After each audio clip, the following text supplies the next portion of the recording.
एक बात कहूँ, प्लीज़ गौर से सुनना। अगर ज़िंदगी में खुशी चाहिए तो इबादत करो, सुकून चाहिए तो कुरान पढ़ो, तंदुरुस्ती चाहिए तो रोज़ा रखो, अगर चेहरे पर नूर चाहिए तो तहज्जुद पढ़ो, और अगर बरकत चाहिए तो दरूद पढ़ो। इंसान का मुकद्दर उतनी बार बदलता है जितनी बार वो अल्लाह से दुआ करता है। कोशिश करने से भी अगर कुछ हासिल नहीं हो रहा तो खामोश रहकर सब कुछ अल्लाह पर छोड़ दो। अल्लाह सबसे बेहतर करने वाला है।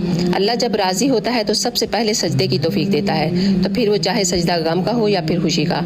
आज कब्रिस्तान अकेले जाने में डर लगता है, तो ज़रा सोचो कि क्या होगा जब रातें भी वहीं गुजारनी पड़ेंगी। ये तो दुनिया ख़त्म हो जाने वाली चीज़ है, तो बस इसलिए अपने अल्लाह को याद रखो और याद करो जो सबको सुनता है। बेशक वो रहमान और रहीम है। अपने अल्लाह से मदद मांगा करो क्योंकि वो सब जानता है। जिसको अपने अल्लाह के सामने सजदा करने की तौफीक मिल गई उसे सब मिल गया, और जिसे ना मिली उससे बड़ा बदनसीब और कोई नहीं। अल्लाह के सिवा किसी से भी उम्मीद ना लगाओ। माँ की गोद से कब्र की दीवार तक ज़िंदगी का हर पहलू पर नज़र डालो, देखो कि अल्लाह के सिवा कोई भी काम नहीं आता।